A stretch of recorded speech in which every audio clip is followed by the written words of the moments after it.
गुजरात के वडोदरा में कांग्रेस पार्टी ने पत्रकार परिषद का आयोजन कर भारतीय जनता पार्टी के नगर सेवक पराक्रम सिंह जाडेजा की प्रॉपर्टी की सीबीआई जांच की मांग की है। वडोदरा महानगर पालिका की सभा में भाजपा नगर सेवक केयू रोकड़िया ने कांग्रेस पार्टी के नेताओं द्वारा किए गए अतिक्रमण पर सवाल उठाए थे। इस मामले आज कांग्रेस पार्टी द्वारा पत्रकार परिषद का आयोजन किया गया, जिसमें कांग्रेस के अग्रणी संदीप पटेल ने पराक्रम सिंह जाडेजा की प्रॉपर्टी का खुलासा करते हुए प्रॉपर्टी की सीबीआई जांच की मांग की है।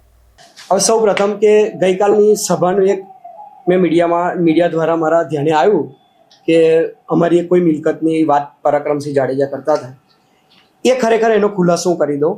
એ મિલકતમાં જે મકાનની જે વાત કરે છે એ 1971નું એની મંજૂરી છે અને આપને જે મેં બંચ આપેલો છે એ બંચમાં એમાં સ્પષ્ટ લખ્યું છે કે 5000 ફૂટનું બાંધકામની પરવાનગી મંજૂરી મળેલી છે। અને પછી એ લોકોએ બાંધકામ પરવાનગી જે મારી મકાનની થયેલી છે એ કોર્પોરેશનના જૂના નકશામાં, એટલે કે 1970 પછીના નકશામાં તમે કોર્પોરેશનમાં ઓફિશિયલી કોપી કઢાવશો તો બી મકાનની અંદર મકાન દેખાશે ને મકાન એમના નકશામાં બી સર્ટિફાઈડ કોપીમાં આવે જ છે। હવે વાત એ રહી કે એ લોકો અમને કેમ 2009ની સાલમાં એ લોકો એમને પહેલી નોટિસ આલી।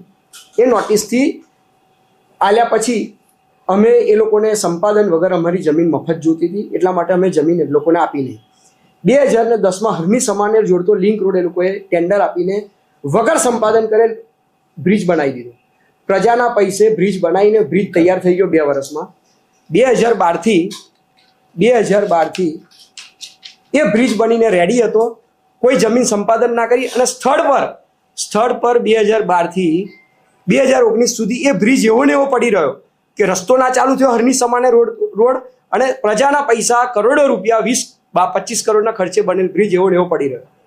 2012માં ગુજરાત હાઈકોર્ટે મારી એક મેટરમાં આ જ સંપાદનની મેટરમાં એનો હુકમની નકલ આ બંચમાં તમારા મેં મૂકેલી છે 9987/2012ની નકલ।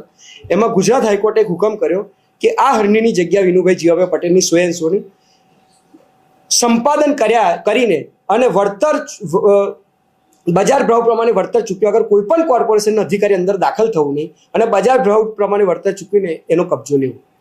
એટલે હાઈકોર્ટે પરમેનન્ટ એમાં સ્ટે આપ્યો અને બ્રિજ બનીને આ ટાઈમે રેડી જતો હરની સમાને લિંક રોડ જોડતો બ્રિજ। પછી 2016માં એટલે 4 વર્ષ પછી એની નકલ આ બંચમાં મેં આપેલી છે। 2016માં સ્ટેન્ડિંગ કમિટીમાં આ લોકો એક ઠરાવ કર્યો કે વળતર ચૂકવવા માટે બ્રિજ બનીને તૈયાર છે, રોડ ખુલ્યો નથી એટલે વળતર ચૂકવવા માટે 2016માં 3 અલગ વખત જીગીસાબેન શેઠ વખતે 3 અલગ વાર ઠરાવ થયા કોર્પોરેશનમાં 10 કરોડનું વળતર નક્કી કર્યું। આ 10 કરોડની ફિગર એમની છે, મારી નથી, ઠરાવમાં લખેલી છે। અમે કદાચ કાયદાકીય લડવા જઈએ તો જૂના પ્રમાણે 10 કરોડથી વધારે ફિગર થાય અને અત્યારે ડબલ જંતી પ્રમાણે તો 25 કરોડથી વધારે ફિગર થાય।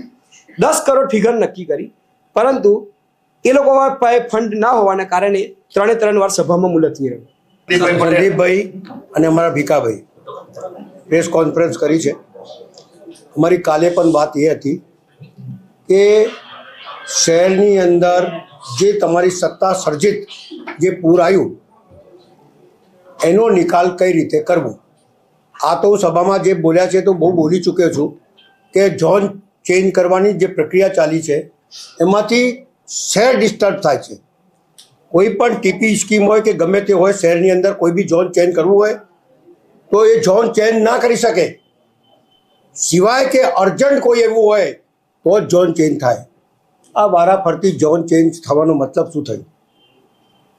સીધી સાદી વાત છે કે કોઈકનો હેતુ એમાં સમાયેલો છે, એ વાત સાચી છે। સવાલ ફક્ત વડોદરા શહેરમાં પાણી ના ભરાય, વિશ્વામિત્રી નદી ઉપર અને કાંસો ઉપર જે દબાણો થયા છે એ હટાવવાની જરૂર છે।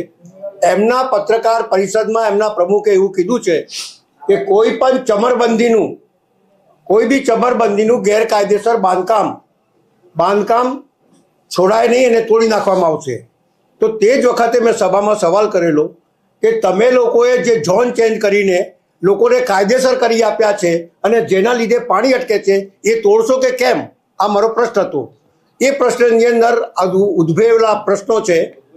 જો તમે બહુ ઈમાનદાર હોય, તમારી સરકાર ઈમાનદાર છે ને તમે કશું ખોટું કરવા નથી માંગતા, તો ઝોન જે ચેન્જ કર્યા છે બધાના હોય, અમારા હોય, તમારા હોય, ઝોન કેન્સલ કરો. વિશ્વામિત્રી નદી જે રીતે પહેલા ચાલતી હતી એ રીતે ચલાવો, જે રીતે કાંસ ચાલતા હતા એ રીતે ચલાવો. આ મારી વાત છે. કોંગ્રેસ પાર્ટીની માંગણી છે કે આ ભ્રષ્ટ ભાજપના શાસનમાં જે કોર્પોરેશનમાં 30 વર્ષથી જે ભ્રષ્ટ શાસન ચાલે છે, આ બોડીને તાત્કાલિક બરખાસ્ત કરો. વડોદરાના મેયર હોય, સ્ટેન્ડિંગના ચેરમેન હોય, એમના બીજેપીના કોર્પોરેટર હોય, આ બધા જો નૈતિકતાના ધોરણે તો રાજીનામા નથી આપ્યા. વડોદરાની પ્રજા તો જાગૃત થઈ ગઈ છે, પ્રજાને ખબર પડી ગઈ છે કે ભાજપના ભ્રષ્ટ નેતાઓના પાપે વડોદરા પાણીમાં ડૂબ્યું છે. ત્યારે અમારી માંગણી એવી છે કે આ તાત્કાલિક કોર્પોરેશનની જે બોડી છે એને બરખાસ્ત કરવું જોઈએ. અને આ જે ધારાસભ્યો બની ગયા છે, જે પૂર્વ મેયર હતા, જેમને અધૂરું જ્ઞાન છે અને અધૂરું જ્ઞાન લઈને કાલે જે બૂમો પાડીને કૂદકા મારતા હતા, આજે એમના પણ જે કૌભાંડ છે એ સંદીપભાઈએ ઉજાગર કર્યા છે. ત્યારે અમારી માંગણી છે કે આ ભ્રષ્ટાચારી નેતાઓને ખુરશી પર બેસવાનો અધિકાર નથી.